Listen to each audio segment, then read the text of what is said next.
तो दोस्तों एक बार फिर से आपका स्वागत है हमारे YouTube चैनल भरत भाई हिंदुस्तानी में। और आज हम पढ़ने जा रहे टॉपिक है सेंटेंस, इंग्लिश ग्रामर का टॉपिक है। और ये सेंटेंस एक ऐसा टॉपिक है जो आपको इंग्लिश का आधार होता है, जहाँ से आप हर बार सीखते हैं। और आपको पता है कि हमारी स्पोकन इंग्लिश क्लास चल रही है, उसमें हम आपको सेंटेंस दे रहे हैं, तो यहाँ से आपको थोड़े सेंटेंस बनाने को भी सीखने को मिल जाएंगे।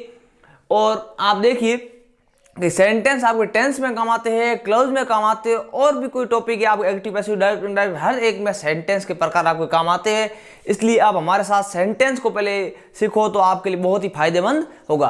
और इसके लिए आपको हम जो वीडियो बनाएंगे वो डेली की डेली बनाएंगे। पहले सेंटेंस के हर पार्ट के, इसके बाद टेंस है, एक्टिव पैसिव डायरेक्ट इनडायरेक्ट सबके बनाएंगे ग्रामर के। इसीलिए आपने अभी तक हमारे चैनल को सब्सक्राइब नहीं किया है तो चैनल को सब्सक्राइब कर दीजिए और पास में लगे बेल आइकन को बजा दीजिए, ताकि हम जो भी वीडियो बनाए नए वीडियो उसका अपडेट आपको तुरंत मिलता रहे। अब आपका देखो ग्रामर का टॉपिक है, पहला टॉपिक सेंटेंस। और सेंटेंस में क्या चीज होती है आप देखिए। सेंटेंस कहते हैं किसे, एक वाक्य होता है।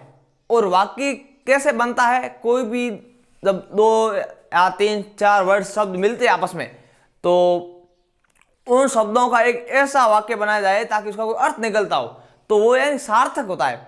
बिना कोई अर्थ का वाक्य नहीं होता है। जैसे आप देखिए एक कॉम्बिनेशन ऑफ वर्ड्स, कॉम्बिनेशन समूह होता है, और किसका, वर्ड्स एंड शब्दों का।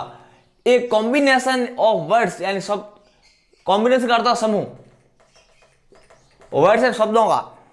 तो एक कॉम्बिनेशन ऑफ वर्ड्स एंड शब्दों का समूह, दैट एंड जो मेक्स एंड बनाता है कंप्लीट एंड पूर्ण sense and earth is called sentence. वो क्या कहलाता है, वाक्य कहलाता है। शब्दों का ऐसा समूह जो क्या बनाता है, एक पूर्ण अर्थ प्रदान करता है, बनाता है, वो क्या कहलाता है, वाक्य कहलाता है। जैसे आप एग्जांपल के तौर पे देख लीजिए, जैसे मैंने लिख दिया राम श्याम गीता पानी खा रहे हैं।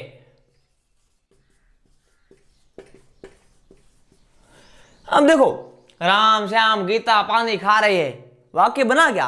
देखो शब्दों का समूह तो है, बिल्कुल है, कोई डाउट नहीं है, शब्दों का समूह नहीं है। मैं भी मानता हूं, आप भी मानते हो कि दो या तीन चार शब्द मिले हैं, उनसे एक समूह बना है। लेकिन फिर भी आप देख रहे हो कि इसका कोई अर्थ नहीं है। पानी है जो खाने वाली चीज नहीं होती है, पानी एक पीने वाली चीज होती है, और यहाँ पर इसने कहा इसका कोई अर्थ नहीं निकल रहा है। तो ऐसे वाक्य जो है शब्दों का समूह है जो वाक्य नहीं कहलाएंगे। अब मैं कह दूं कि यहाँ पर पानी पी रहे, राम श्याम गीता पानी पी रहे, तो यहां पर थोड़ा सा हम कह सकते हैं कि वाक्य बनाए। शुद्ध वाक्य है नहीं वो अलग चीज है, लेकिन वाक्य जरूर बनाए। अब यहां पर आप कहोगे सर राम श्याम और गीता पानी पी रहे, वो अलग बात है, फिर भी वाक्य बनाए। तो वाक्य को आपको समझना बहुत जरूरी होता है। अब आप देखो पार्ट ऑफ सेंटेंस, आप हमेशा ही पढ़ते आ रहे हो कि वाक्य चार प्रकार के, पांच प्रकार के, चार प्रकार के, पांच प्रकार के। आप हमेशा कंफ्यूज रहे हो, लेकिन हम यहां पर इस चीज को इस टाइप से लेके आए हैं कि आप देखोगे ना तो आपको पूरा का पूरा वाक्य का बेसिक से लेके जीरो लेवल से समझ में आ जाएगा। अब पार्ट ऑफ सेंटेंस यानी कि सेंटेंस के कितने प्रकार होते हैं। मुख्यतः वाक्य को दो प्रकार से विभाजित किया जाता है। कितने प्रकार से, दो प्रकार से विभाजित किया जाता है। पहला होता है अर्थ के आधार पर, तो वाक्य का पहला प्रकार कौन सा है, अर्थ के आधार पर। और दूसरा रचना के आधार पर। दूसरा वाक्य का जो प्रकार होता है वो कौन सा था भाई, रचना के आधार पर वाक्य को क्या किया जाता है, विभाजित किया जाता है। तो उसमें से हम पहले पढ़ेंगे अर्थ के आधार पर, क्योंकि हमने पहला कौन सा लिखा है, अर्थ के आधार पर, इसलिए हम क्या पढ़ेंगे, अर्थ के आधार पर पढ़ेंगे। अर्थ के आधार पर वाक्य कितने प्रकार होते हैं भाई, पांच प्रकार होते हैं। अर्थ के आधार पर वाक्य कितने प्रकार है भाई, पांच। अब इसमें पहला भाग होता है असर्टिव सेंटेंस, जिसको हम बोलते स्वीकारात्मक वाक्य। दूसरा होता है इंट्रोगेटिव सेंटेंस, जिसको बोलते प्रश्नसूचक वाक्य। तीसरा इंपेरेटिव सेंटेंस, जिसको बोलते आदेशात्मक वाक्य। चौथा होता है एक्सक्लेमेटरी सेंटेंस, जिसको बोलते विस्मयादिबोधक वाक्य। और पांचवा है ऑप्टेटिव सेंटेंस, जिसको बोलते इच्छा सूचक वाक्य। अब ये देखो वाक्य के मैंने इस टाइप से लिखी है कि नोट्स के टाइप लिखी है, ताकि आप कॉपी में आराम से नोट्स बना सको। इसलिए यहाँ पर आपको नोट्स ढूंढने की जरूरत नहीं है, जो बोर्ड पे लिखा है वही लिख लो, आपके लिए नोट्स ही नोट्स है। उसके अलावा मैं जो एक्स्ट्रा बोल रहा हूँ वो साथ साथ नोट्स नोट करते रहो, तो आपके नोट्स बढ़िया बेहतर नोट्स बन जाएंगे। अब उसमें पहला टाइप कौन सा है, असर्टिव सेंटेंस। और असर्टिव सेंटेंस क्या होता है समझिए, क्यों आपने कभी भी ही सुना होगा, कई सालों से लोग ही बता रहे आ रहे अफर्मेटिव, नेगेटिव, इंट्रोगेटिव, ये सेंटेंस बता रहे, लेकिन असर्टिव क्या इसके बारे में आपको इतना पता नहीं है। तो असर्टिव के बारे में क्या होता है, कोई भी बात यदि आपको स्वीकार है अस्वीकार है, तो वो सारी की सारी बातें कि सेंटेंस के अंतर्गत आती है, असर्टिव सेंटेंस के अंतर्गत आती है। और असर्टिव सेंटेंस के भी कितने प्रकार होते हैं? 2 प्रकार, क्योंकि हम यहाँ पर गहराई में जा रही है और वाक्य के अंदर वाक्य के प्रकार है। तो असर्टिव सेंटेंस के कितने प्रकार है? 2 प्रकार। और असर्टिव सेंटेंस का पहला प्रकार है अफर्मेटिव सेंटेंस। कौन सा है? Affirmative sentence. और अफर्मेटिव सेंटेंस को ही हम बोलते हैं सकारात्मक वाक्य। आपने यही सुना होगा कि असर्टिव सेंटेंस को भी सकारात्मक बोलते हैं, लेकिन ऐसा नहीं है। सकारात्मक वाक्य जो हम बोलते हैं, पॉजिटिव सेंटेंस बोलते हैं, वो बोलते हैं हम अफर्मेटिव सेंटेंस को। और इसमें किसी भी प्रकार का नहीं शब्द का प्रयोग या नकारात्मक शब्दों का प्रयोग नहीं होता है। इसमें सिर्फ और सिर्फ कौन से शब्द होते हैं? सकारात्मक शब्द होते हैं। अब आपके स्ट्रक्चर होते हैं, आपको पता है सेंटेंस की आपने पढ़े होंगे। तो स्ट्रक्चर कैसे है?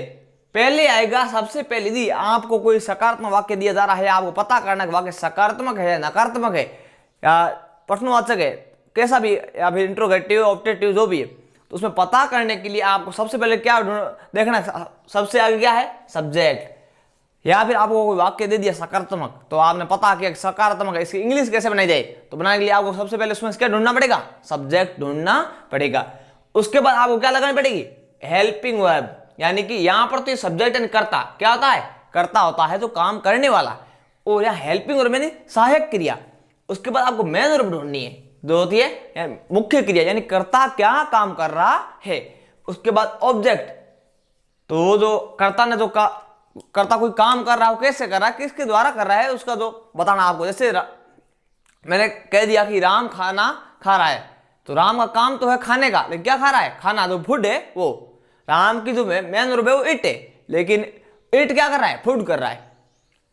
अब अदर वर्ड, उसके अलावा जितने भी अदर वर्ड होते हैं एक्स्ट्रा वाले, सभी के सभी पीछे आ जाते हैं। एग्जाम्पल आप देखिए, हम बस से जयपुर जा रहे हैं। अब है नहीं, यहाँ पर है बहुवचन है, तो हम बस से जयपुर जा रहे हैं। अभी सकारात्मक वाक्य है, वर्तमान काल की बात है, लास्ट में जा रहे हैं, अभी की बात है। तो हम सब्जेक्ट क्या है? हम सभी। कर्ता कौन है? हम। जा रहे कौन है? हम जा रहे हैं। इसलिए हम के लिए क्या आ गया भाई? सब्जेक्ट। हम सब्जेक्ट ढूंढ लिया, सब्जेक्ट हमने यहां पर लिख दिया, हम का क्या हो गया? वी हो गया। अब रहा है, जा रहे हैं, रहे हैं तो बहुवचन है, और ये आपको टेंस पढ़ेंगे तब पूरा पता चलेगा। तो इज एम आर आता है, क्या आता है? Is am are, present continue आता है। Is am are plus verb की आईएनजी फॉर्म, तो यहां पर वी के साथ आएगा आर, ठीक है। उसके बाद ये आर है हेल्पिंग वर्ब, उसके बाद वर्ब की आईएनजी फॉर्म। मेन काम का क्या है? जाने का। मेन काम क्या है भाई? जाने का। और जाने को बोलते गो, आईएनजी तो हो जाएगा गोइंग। अब कोई भी आने जाने की बात होती है ना, तो जाने की बात के पीछे जो है आपके टू प्रीपोजिशन लग जाती है। उसके बाद आपके है कि मेन वर्ब हो गई, उसके ऑब्जेक्ट। हम जा तो रहे, लेकिन कहां जा रहे हैं? कहां जा रहे भाई? तो हम जा रहे हैं जयपुर। कहां जा रहे भाई? जयपुर। तो यहां पर ये ऑब्जेक्ट आ गया जयपुर। अब अदर वर्ड, अब बस से जा रही, इस वर्ड की अभी तक इंग्लिश आई नहीं, बाकी सबकी इंग्लिश आ गई, लेकिन इसकी इंग्लिश आई नहीं है। तो बस से यानी बाय बस, इस टाइप से ये हो गया। तो अब दूसरा अपना जो पार्ट था वो है निगेटिव सेंटेंस। कौन सा है? निगेटिव। निगेटिव का मतलब नकारात्मक वाक्य, और नकारात्मक में मतलब आपके वहां पर न नकारात्मक किसी के शब्द का प्रयोग जरूर होगा। तो आप देखिए यहाँ पर इस प्रकार के वाक्य में कोई न कोई नकारात्मक शब्द जरूर आएगा, आवश्यक रूप से आएगा, और यदि नहीं आता है तो वाक्य नकारात्मक न होकर क्या होता है? सकारात्मक होता है। अब इसका स्ट्रक्चर क्या होता है? सब्जेक्ट आएगी, उसके बाद हेल्पिंग वर्ब आएगी, मेन वर्ब, ऑब्जेक्ट और अदर वर्ड। यहां तक सेम है, बीच में आपके नोट आता है, बस यही फर्क है, और कोई फर्क नहीं। पहले वाला सेम है, subject, helping verb, main verb, object, other word same है। लेकिन जैसे ही मेन वर्ब से पहले मैंने नोट लगा दिया तो वाक्य क्या बन गया? नकारात्मक। यानी कि नोट आएगा, जरूर आएगा, तभी बनेगा नकारात्मक। अब इसका एग्जांपल, हम बस से जयपुर नहीं जा रहे, वाक्य वही से, हम बस से जयपुर जा रहे हैं, हम बस से जयपुर नहीं जा रहे। अब देखो सब्जेक्ट क्या है यहां पर? हम के लिए क्या गया? वी। अब काम क्या है? जा रही है, तो प्रेजेंट कंटिन्यू टेंस के अनुसार is am are plus verb की आईएनजी फॉर्म, तो वी के साथ आ गया आर। उसके बाद हेल्पिंग वर्ब आ गया, फिर नोट का नोट आ गया। मेन वर्ब काम क्या है? जाने का, जाने को कहते हैं गो, गो की आईएनजी फॉर्म होती है गोइंग। उसके बाद टू आ गई प्रीपोजिशन, क्योंकि कोई आने जाने के लिए टू प्रीपोजिशन आती है। अब देखो उसके बाद आपके हम जा रहे हैं, लेकिन कहां जा रहे हैं? ऑब्जेक्ट। हम जा रहे हैं लेकिन कहां जा रहे हैं? तो ऑब्जेक्ट है, कर्म में, वो क्या है भाई? इसका कर्म क्या है? जयपुर। उसके बाद अदर में हम जा तो रहे लेकिन कोई अदर वर्ड रह गया भाई, जयपुर आ गया, नहीं है, जा रहे, ये सब आ गए, लेकिन बस से इस वर्ड की इंग्लिश अभी तक बनी नहीं है, तो क्या लिख दिया, बाय बस, और ये वाक्य हो गया पूरा। नकारात्मक वाक्य तो इस टाइप से हो गई। अब अपनी बात आई है कि नॉट का प्रयोग किस टाइप से होता है। आप कई बार कंफ्यूज रहते हो कि शॉर्ट फॉर्म, फुल फॉर्म। तो आप देखो, नॉट का प्रयोग हमेशा हमेशा मेन वर्ब से पहले होता है। लगभग तो आपके हर बार जो क्या है, हमेशा मेन वर्ब से पहले होता है। लेकिन नॉट की शॉर्ट फॉर्म होती है एंटी, जो आपके कॉमा एपोस्ट्रोफी इस टाइप का कॉमा लग के जो आपके आती है, वो आती है नॉट की शॉर्ट फॉर्म। और इस नॉट की शॉर्ट फॉर्म का प्रयोग जो है हेल्पिंग वर्ब के साथ में होता है। कैसे होता है, जैसे मान लो आपके इज है, तो यहां तो आप इज नॉट आएगा, ये नॉट है, फुल फॉर्म है। जैसे यहां पर आप देख लो, गोइंग मेन वर्ब है, इसके बाद नॉट आया है कि नहीं है। लेकिन यदि मान लो मैं शॉर्ट फॉर्म लिखता, तो इसकी क्या लिखता, शॉर्ट फॉर्म इस टाइप से लिखता, न कि मैं इस टाइप से लिखता। शॉर्ट फॉर्म में मैं इसके जस्ट बाद में लिखता शॉर्ट फॉर्म हमेशा। यहां पर तो आपको लग रहा है सर ये तो हेल्पिंग के बाद आ रही है, लेकिन कोई कोई सेंटेंस ऐसे होते हैं इंट्रोगेटिव वगैरह, वहां पर प्रॉब्लम आ जाती है। इसीलिए आपको ध्यान रखना है, नॉट की फुल फॉर्म का प्रयोग हमेशा मेन वर्ब से पहले और शॉर्ट फॉर्म का प्रयोग हेल्पिंग वर्ब के साथ में होता है। लेकिन यदि हेल्पिंग वर्ब में एक वर्ड है, यहां पर तो आर है, इज है, अकेले वर्ड है, तब तो मेन वर्ब से पहले वाला नियम लागू होता है। लेकिन हेल्पिंग वर्ब में 2 या 3 वर्ड, जैसे शैल हैव, हैज बीन,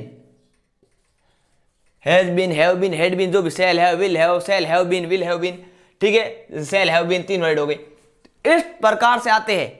उस समय आपको क्या करना है, उस समय चाहे वो नोट की फुल फॉर्म हो, चाहे वो नोट की शॉर्ट फॉर्म हो, उसका प्रयोग हमेशा हमेशा हेल्पिंग वर्ब का जो पहला वर्ड है उसके जस्ट बाद में आएगी। जैसे मान लो कि इसमें हैज बीन में 3 वर्ड है, तो भी यहां पर नोट की फुल फॉर्म है भले, लेकिन नोट की फुल फॉर्म इसके साथ में जो मेन वर्ब से पहले ना आके इसके जस्ट बाद में आएगी। यहां पर इसमें 3 वर्ड है, 3 वर्ड दिख रहे हैं आपको, शैल हैव बीन, कितने वर्ड है, शैल हैव बीन, एक पूरी हेल्पिंग वर्ब है, 3 वर्ड है। उसके बावजूद भी आप देखोगे तो यहां पर नोट है, जो यहां पर नहीं आके कहां आएगा, यहां पर आएगा शैल नॉट हो जाएगा, ऐसे शैल नॉट हैव बीन।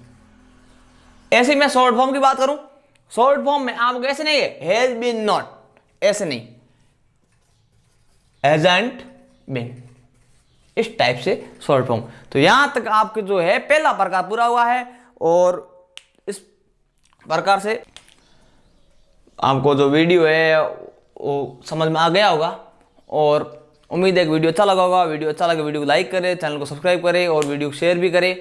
और आपको जो इसमें थोड़ा वीडियो लंबा जरूर गया है, लेकिन आगे से जो वीडियो है आपको शॉर्ट में सारा समझ में आ जाएगी। ये स्टार्टिंग आपकी बेसिक साथ में था, आगे आगे आप जो देखते जाना, और आपको इसके साथ में क्या है, इसकी सीरीज जो है लिंक के रूप में मिलती जाएगी। एक आपके आज का क्वेश्चन है जिसका उत्तर आपको कमेंट बॉक्स में बताना है, और ये है कि अंग्रेजी वर्णमाला में या अंग्रेजी अल्फाबेट में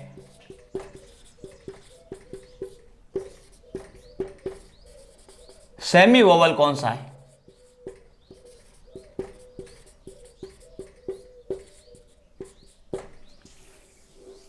ये जो आपका है ना, इस क्वेश्चन का उत्तर आपको कमेंट करके बताना है।